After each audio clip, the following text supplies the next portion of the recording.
నమస్తే, welcome to our channel. నేను మిషాల్ని. YCP హయాంలో మద్యం కుంభకోణం ఏ విధంగా జరిగిందో ప్రజలు గమనిస్తూనే ఉన్నారు. మరి ముఖ్యంగా సిట్టు విచారణలో లోతుగా విచారించే కొద్దీ అన్ని విషయాలు వెలుగులోకి వస్తున్నాయి. అయితే ఇప్పుడు అసలు అంతిమ లబ్ధిదారి ఎవరు, ఏం జరుగుతుంది, ఎటు నుంచి ఎటు ముడుపులు వెళ్ళిపోయాయి, అసలు దీని మీద పూర్తిగా విశ్లేషించడానికి మనతో పాటు స్టూడియోలో ఉన్నారు ప్రముఖ రాజకీయ విశ్లేషకులు అడుసుమల్లి శ్రీనివాస్ గారు ఉన్నారు. వారిని అడిగే విషయాలను తెలుసుకునే ప్రయత్నం చేద్దాం. నమస్కారం సార్. నమస్కారం అండి. సార్, లిక్కర్ స్కామ్ సంబంధించి ఈడీ దూకుడు పెంచింది మనం చూస్తూనే ఉన్నాం. మరి ముఖ్యంగా చూసుకుంటే ఇప్పుడు సిట్టు విచారణలో కూడా అనేక విషయాలు వెలుగులోకి వస్తున్నాయి.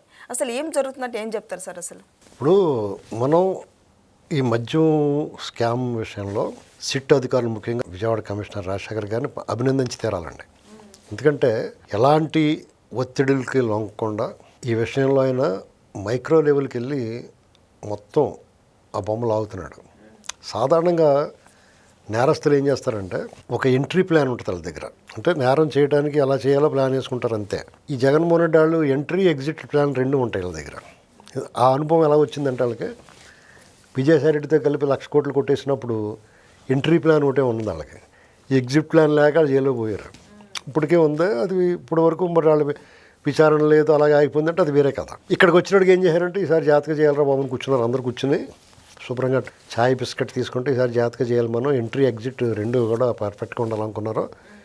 వాళ్ళు అలా వెతికితే ఈ మద్యం అనేటువంటిది కనిపించింది. దాన్ని పెర్ఫెక్ట్గా ప్లాన్ చేసుకున్నారు. ఏ ప్రభుత్వాన్ని అంత కొంత పడారా బాబు అని చెప్పి వాళ్ళ దగ్గర తీసుకుని వాళ్ళ వ్యాపారం వాళ్ళు చేసుకునేవారు. ఈసారి ఆ వ్యాపారం మొత్తం మనం తీసేసుకుని గవర్నమెంట్ తరఫున చేస్తే పేరు గవర్నమెంట్ది, ఫలితం మనకే అనేటువంటిది వాళ్ళు లెక్కేసుకున్నారు. ఇప్పుడు గవర్నమెంటే నిర్వహిస్తుంది అనేటప్పటికి ఇక అందులో పక్క పోయేది ఏముంటుంది అనుకుంటాడు ఎవడన్నా. ఇప్పుడు అక్కడ గవర్నమెంట్ నిర్వహించినప్పుడు మొత్తం అమ్మకం ప్రభుత్వమే పర్యవేక్షిస్తుంది అన్నప్పుడు, ప్రభుత్వానికి సంబంధించిన వ్యక్తులు అక్కడ అమ్ముతున్నప్పుడు ఎవడో వేలెత్తి చూపడానికి అవకాశం ఉండదు సాధారణంగా. వీళ్ళు అక్కడ దాన్ని వాడుకున్నారు. అలా ఏం చేశారంటే ఒక 100 బాటిల్స్ అమ్మారనుకోండి ఒక షాపులో, 90 బాటిల్స్ లెక్క ఉండదు, 10 బాటిల్స్కి లెక్క చెప్తారు. ఇది ప్రధానంగా. ఇది ఎలా సాధ్యమవుద్ది? ఆన్లైన్ పేమెంట్లు అయ్యి ఉంటే కుదరదు. అందుకని క్యాష్ అండ్ క్యారీ, నగదు మాత్రమే స్వీకరించబడును అనేటువంటిది పెట్టారు. పెట్టేటప్పటికి ఆ వచ్చిన డబ్బుకి వీళ్ళు ఎంత చెప్తే అంతే లెక్క, దానికి ఒక ఆధారాలు ఉండవు. అది వాళ్ళకి అనుకూలించిన అంశం. ఇందులో వాళ్ళు ఏం చేశారు, 2 రకాల లబ్ధి. 90 బాటిల్స్ 90% అమ్మకాల తాలూకు సొమ్ము డైరెక్ట్గా జేబులోకి వెళ్ళిపోద్ది. దానికి ట్యాక్స్ కట్టకలేదు.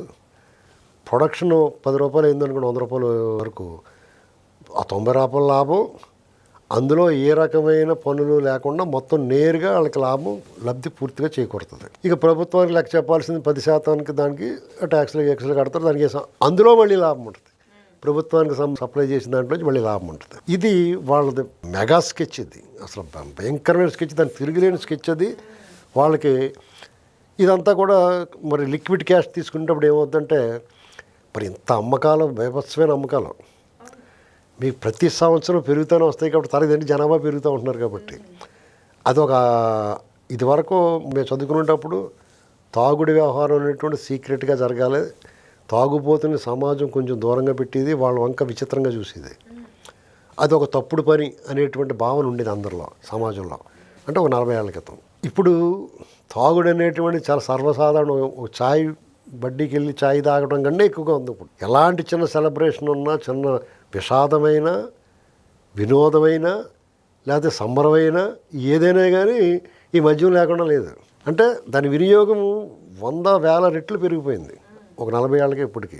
దాంతో ఈ డబ్బు విపరీతంగా వచ్చి పడిపోతూ వచ్చింది. మీకు ఏ షాప్ అయినా ఖాళీగా ఉంటుంది, ఏదైనా ఖాళీగా ఉంటుంది, కానీ మద్యం షాప్ మాత్రం ఎప్పుడూ ఖాళీగా ఉంటుంది. ఎవరైనా ఇంటికి పట్టుకొచ్చి ఇస్తారు. మీకు ఏదైనా కావాలితే, మీకు ఆరోగ్యానికి సంబంధించి గుండెపోటు వచ్చినా కానీ మందులు కావాలితే ఫోన్ చేసి ఇంటికి ఇస్తారు. ఈ మధ్యాహ్నానికి మాత్రం నువ్వు వచ్చినట్టు నడుచుకుంటూ వెళ్ళి తెచ్చుకోవాలి. లైన్లో నిలబడి ఎలా ఉన్నారు చూడండి. ఇప్పుడు చాలా డిసిప్లిన్, క్రమశిక్షణ ఉంటుంది అక్కడ. ఎవరి దెబ్బలాడు కూడా చూసుకోండి కావాలితే. పగలంకల నువ్వు తీసుకుని వచ్చారా బాబు నేను వెళ్తానంటాడు తప్ప, సినిమా టికెట్లకి దెబ్బలాడుకుంటారు, బస్ టికెట్లకి, విమాన టికెట్లకి కూడా ఒత్తిడి ఉంటుంది, తోపిడి ఉంటుంది, తొక్కిసలాట ఉంటుంది, ఇవన్నీ ఉంటాయి. అక్కడ మాత్రం ప్రశాంతంగా ఒకళ్ళొకళ్ళు విపరీతమైన కోఆపరేషన్ ఉంటుంది. ఆ వచ్చిన డబ్బులంతా 10 రూపాయలు, 20 రూపాయలు, 50 రూపాయలు, 100 రూపాయలు, 500 కాగితాలతోటి వాళ్ళని కప్పెట్టేసి అంత డబ్బు వచ్చి పడిపోతుంది లిక్విడ్ క్యాష్.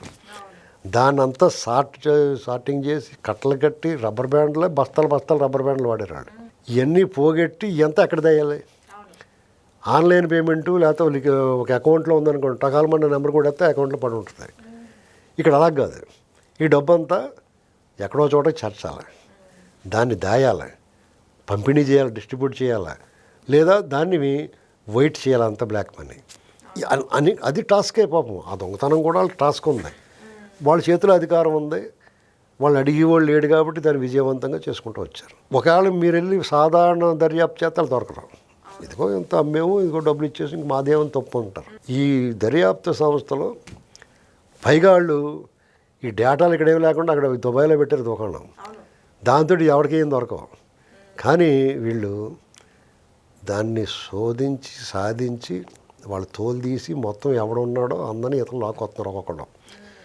అంతిమ లబ్ధిదారుడు జగన్మోహన్ రెడ్డి అని తెలుసు, ఎలా జరిగిందో ఏం జరిగిందో అంతా తెలుసు, కానీ దాన్ని నిరూపించాలి. ఇది ఒక గణిత శాస్త్రంలో డిగ్రీ చదువుకున్న వాళ్ళు, గణిత శాస్త్రంలో డిగ్రీ చేసిన వాళ్ళు తెలుస్తుంది. బిఏ కానీ బిఎస్సిలో కానీ మ్యాథమెటిక్స్ సబ్జెక్ట్గా ఉన్న వాళ్ళకి తెలుస్తుంది. ఎనాలిసిస్ అని ఒకటి ఉంటుంది అందులో సబ్జెక్ట్. అందులో థియరమ్స్ ఉంటాయి. ఆ థియరం తాలూకు చివరి ఆన్సర్ ముందే ఇచ్చేస్తాడు. ఇది ఎలా వచ్చిందో చెప్పమని డెరైవ్ చేయమంటాడు. ఇప్పుడు చేసే పని అదే. ఈ రాజశేఖర బాబు గారు వాళ్ళు సిట్ దర్యాప్తు అధికారులు ఆ పని మీద ఉన్నారు. ఇది ఎలా జరిగింది, ఏం చేసింది అని వివరంగా కోర్టుకి చెప్పాలి కదా. నీకు, నాకు, చంద్రబాబు గారికి, జగన్కి, విజయసాయి రెడ్డికి, వివిధ ప్రసార మాధ్యమాల ద్వారా అందరికీ తెలిసిపోయింది. ఎలా చేశారు, ఏం చేశారు, ఎంత దొబ్బేయారు కూడా అందరికీ అంచనాలు ఉన్నాయి. కానీ దాన్ని ఈ దొంగలు పట్టుకోవాలంటే సాక్ష్యాధారాలు కావాలి, పగడ్బందీగా సాక్ష్యాధారాలు చూపించాలి. దానికోసం వాళ్ళు తంటాలు పడుతున్నారు. అందులో సింహభాగం లభించి దాదాపు 80% సక్సెస్ అయ్యారు. ఇక అంతిమ లబ్ధిదారునికి దగ్గరికి ఆ పాము, ఈ దర్యాప్తు పాము అలా పాక్కుంటూ వెళ్తుంది. ఈ క్రమంలో ఈ గత 4 ఏళ్లలో మనం జగన్మోహన్ రెడ్డిని టార్గెట్ చేసాం, లేకపోతే కొంతమంది మాట్లాడుకున్నాం. రాజకేశ్ రెడ్డి అని, చెవిరెడ్డి భాస్కర్ రెడ్డి అని, మిథున్ రెడ్డి అని, ఇలా అనేక మంది నిన్న మనం కూడా వచ్చేవాళ్ళం. ఈ లోపల ఆ బాలాజీ గోవిందప్ప అని వాళ్ళని వీళ్ళని రకరకాల క్యారెక్టర్లు, రకరకాల ఒక పెద్ద వెబ్ సిరీస్ తీసేంత క్యారెక్టర్లు వచ్చేస్తున్నాయి బయటకు. అవును, రాజకేశ్ రెడ్డి ద్వారా 2 సినిమాలు బ్లాక్ మనీ మొత్తం వైట్ మనీగా మార్చేసి అమౌంట్ ఇవ్వడం వల్ల. మరి ఇదంతా చేయాలంటే సినిమాలు తీయాలి, బంగారం కింద మార్చాలి, షాపులు పెట్టించాలి, విదేశాల్లో భూములు కొనాలి, విదేశాల్లో ఇండస్ట్రీలు పెట్టాలి, విదేశాల్లో పనికిమాల షాపులు పెట్టి దాన్ని వెయిట్ చేయాలి. ఎన్ని అంత డబ్బు దాన్ని ఎలా మార్చాలో అర్థం అవుతావు. ఇప్పుడు నీకు సడన్గా నీకు పెద్ద మోట ఇచ్చేసావు, 2 సూట్ కేసులు డబ్బు నువ్వు ఏం చేయాలి నీకు తెలియదు. అసలు నువ్వు ఇంటికే పెట్టుకెళ్ళావు ఇక్కడ నుంచి. అర్థమైందా? మనం అనుకుంటాం మనకు వచ్చి పడిపోతే బాగుండనుకుంటాం, ఎలికావటం నుంచి వెళ్ళిపోతే పులిహార పొట్లాలు వేసినట్టు పెద్ద మూట పడితే బాగుండనుకుంటాం. పడేస్తే నువ్వు ఏం చేయాలి తెలుసు నీకు. వాళ్ళకే అంతే, కొంతవరకు దాన్ని చేయగలుగుతారు. అంతకు మించి వచ్చి పడిపోతే ఇప్పుడు నగర శివార్లలో డంపింగ్ యార్డ్లో డంపింగ్ ఈ చెత్త అంతా పోసేస్తారు కదా గుట్ల కింద. అలా పడిపోతే వచ్చి డబ్బు పడిపోతే ఏం చేస్తాడు? దాన్ని అధికారం ఉంటుంది కదా, దాని జాతక చలామణి చేసుకుందామని చూశాడు. మొన్న ఎన్నికల్లో చాలా వరకు పంపిణీ చేశారు. ఆ పంపిణీలో ఈ చెవిరెడ్డి భాస్కర్ రెడ్డి వాళ్ళు ఇవాళ శుద్ధపోస్తు సుప్పిని సంప్రదాయని అని మాట్లాడుతున్నాడు కదా, వీళ్ళందరూ కూడా చేశారు. ఆ వీడియోలు వచ్చినాయి బయటికి. ఏంటండి ఈ డబ్బులు ఎక్కెట్టి ఈ డబ్బులు డెన్న దగ్గర ఉన్నవాడు ఫోటోలు కూడా వచ్చేసినాయి. ఇప్పుడు వచ్చేసింది సార్. ఇప్పుడు దుబాయ్కి పారిపోయాడని మనకి పరారీలో ఉన్నారని ఎక్కడ పోనీ లాక్కొస్తారు. అందులో మొత్తం డెండ మొత్తం అక్కడ దుబాయ్లో అక్కడ పెట్టారు. ఇదంతా వీళ్ళు ఇంకా టైం ఉంది, వాళ్ళకి మూడలేదు ఇంకా. మనం అలాగే అనుకోవాలి. ఇప్పుడు మామూలుగా అయితే జగన్మోహన్ రెడ్డి గారు అయితే ముందు వేసేసి తర్వాత దర్యాప్తు చేస్తాడు. వీళ్ళు ఏంటంటే చట్ట ప్రకారం వెళ్ళాలనుకుంటున్నారు. మనం ఎక్కువ ఒత్తిడి పెట్టడం అనవసరం. ఈ నోటుకొచ్చినట్టు మాట్లాడే వాళ్ళు నోటు ముఖం పగలగొట్టమని అడుగుతున్నారు, కానీ జనం ఊరుకోలేక వాళ్ళ పాపం పండుతుందండి. ఇప్పుడు జగన్మోహన్ రెడ్డి అండ్ గ్యాంగ్ మొదటి నుంచి అబ్జర్వ్ చేయండి మీరు, వాళ్ళ గొయ్యి వాళ్ళే తవ్వుకుంటున్నారు.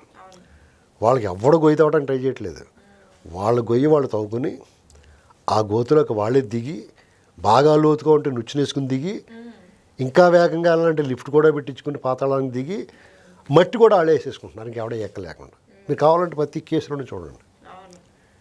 కాబట్టి ఈ కేసులో, మద్యం కేసులో ఈ భారతదేశంలోనే కాదు ఈ ప్రపంచంలో అతిపెద్ద స్కామ్. ఈ విషయం మీద జాతీయ మీడియా కూడా మాట్లాడాలి.